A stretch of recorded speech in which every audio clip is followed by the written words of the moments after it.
Good morning, everybody. Hope everybody had a fantastic weekend. Happy Monday. We've got to get out there and start rocking and rolling to where we can make some more money. So let's talk about why people cancel. You know, when you go to a house and you walk out, the person signs the dotted line, gives you their voided check, does all that stuff, and a couple days later they call you and they just want to cancel for whatever reasons. You sit back and you start crucifying yourself. What in the hell did I do wrong?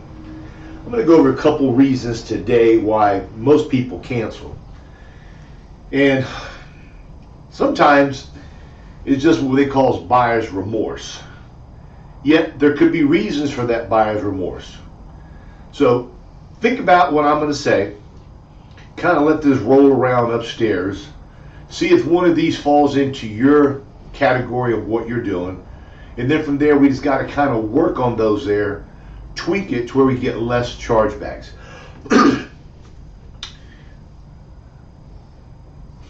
People cancel because sometimes we're going too fast through our presentation and we're not involving them in the conversation. Yet they're just saying, I don't want to argue with this guy here. I can just cancel. It ain't no big deal. So sometimes we talk too much. We do not let them participate in the discussion. They sign off. They cancel a couple days. They could have said to themselves, I think I made the wrong decision. I don't think I need this today. I'm in good health. Why should I spend the money today if I'm in good health? I'd rather use that money for something else. It's another reason people decide to cancel. Next reason is I'm paying too much. They see something, some guaranteed issue that comes in the mail, or if they're 70 years old, they're talking to their neighbor who is 60, who bought a policy that was less premiums, which we know it is because they're 10 years less in age, and they decide, well, I'm paying too much, I want to cancel. Or they just don't want it. They just say, for whatever reasons they come up with, for whatever thoughts cross their mind, they just want to cancel. So what you got to do, and what we have to work on together, is that when you're visiting with a client, you need to tap on all of these different problems that could arise. I know for a fact I've gone to a house before. I thought I left it buttoned up. I crossed my T's, dotted my I's, and they'll cancel. And you call them up and you say, you know, how in the hell can you cancel this here? You said you needed it, you wanted it, you gotta have it. And this one lady told me, well, you never told me how I was gonna pay.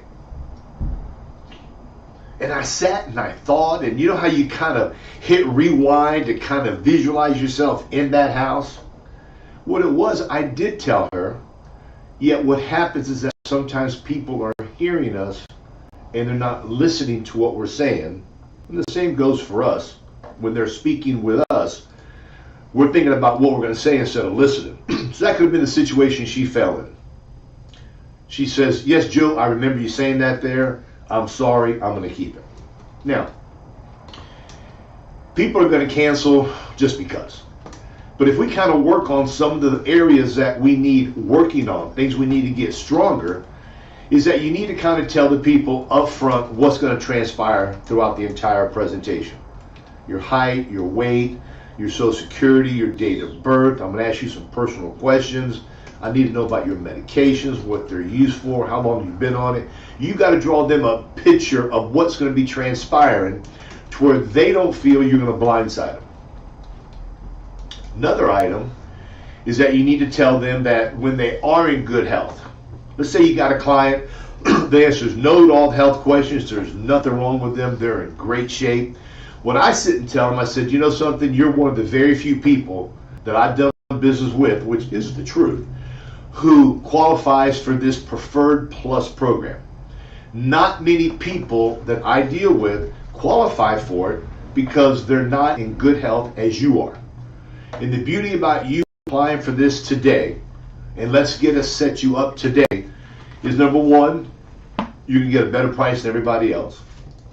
Number two, you're locked in at this price forever. Number three, the face amount is locked in. your cash value is locked in, okay? And once you have it, you can't be canceled.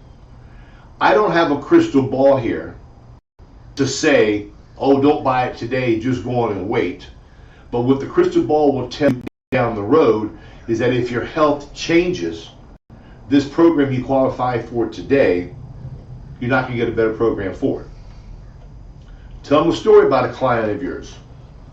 I've had clients before that I have gone to speak with, and they'll say, no, they want to think about it, no, they want to wait. Then they call me when their health is not good, and now they can't afford it, or what they can't afford is not enough coverage. So anybody that you're talking to who's in great health, tell them congratulations, you're one of the very few people. You qualify for the Super Preferred Plus plan. Not many people get it.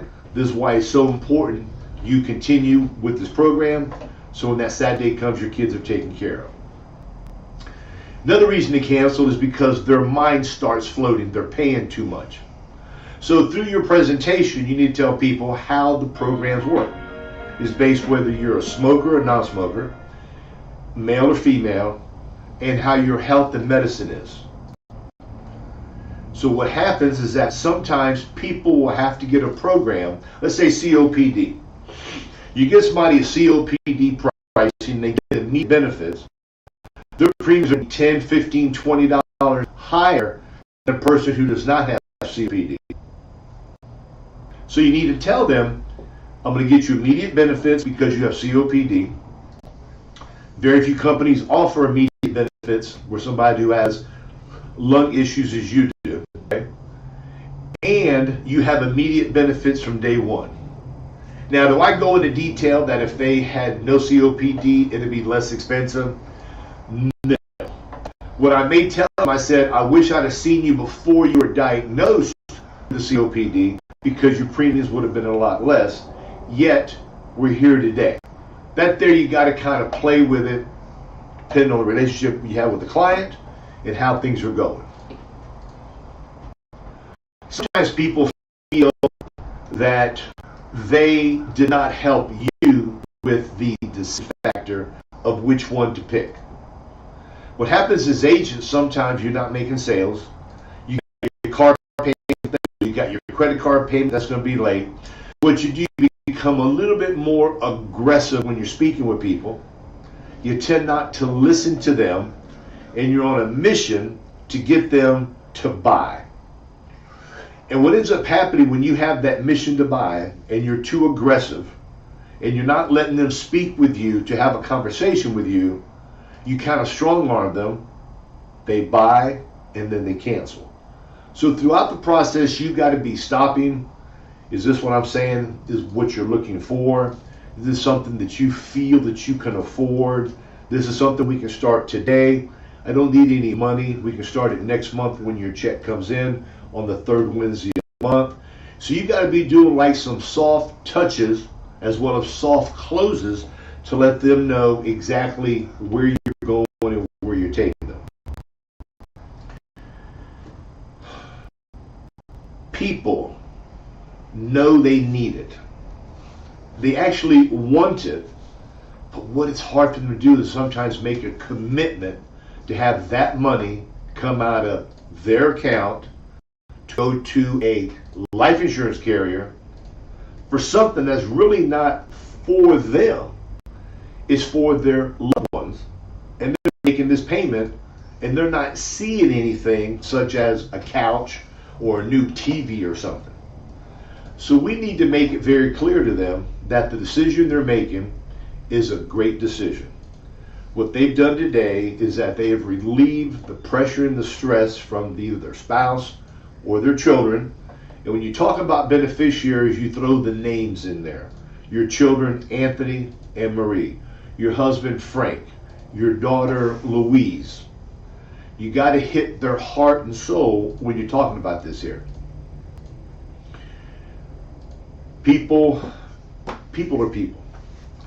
So when you're speaking with them, going over the reasons why they should buy it, you've got to make sure you're hitting their heart and you're having them say, mm-hmm, mm-hmm. Does this make you feel good that we're going to start a program like this today? Yes, it does. Okay. I know you're on a budget. I know you really can't afford much, as you told me. So what I'm going to do, I'm going to work out some different programs for you. I'm going to share them with you. And then from there, we're going to talk. And you're going to be the one that's going to pick out the one that you want to start today, yet no money's going to come out of your account until the third Wednesday of the next month. Speaking with them and not being aggressive and kind of sitting back thinking, I don't care whether I make a sale or not. I got money in my checking account. I got nothing to worry about. You kind of get that little comfortableness that you have to where if they don't buy, you really don't care, even though your insides are crying. Yet, when you have that thought process, when your delivery comes out to that person, you're coming across as a coach, a counselor, somebody who's there to help them and assist them. A salesperson that needs to make a sale is going to come across with a little bit of a deeper voice, maybe be a little bit short. Say, this one we're going to start today. Don't you like this one here? We got to get this one here. And people can feel that. So that's why a lot of times when I'm talking to people, I like to, you always are going to sit down with a person. You're always going to sit down, you're going to talk with them. You're going to kind of make them that they're your friends, okay? And you are their friends. You want them to be your clients forever. You want them to give you referrals. You want them to do everything for you. And in return, you're going to help them make the choice. And sometimes, guys, you can do all that. You can cross your T's, dot your I's, go from step 1 to 2 all the way to step 10. If for whatever reason they just cancel. So knowing that there, you have a goal set every week of how many sales you want to make. Either the number of sales or the annualized premium, the AP you want to do. So let's sit and say you hit your AP for the week. And you say, Joe, I want to do 3,500. That's my goal, 3,500. And you get out Monday, Tuesday, and Wednesday, and you hit that $3,500. You're banging your chest like a dog, gorilla, you're the man. And now you decide to take off Thursday and Friday because you hit that goal. Well, I'm going to tell you, rethink that taking those days off. Successful agents who want to make more money will work more hours. Secondly, one of those people you sold a little 500 AP to decides to cancel, that goal went from 3,000 to from 3,500 down to 3,000 that fast.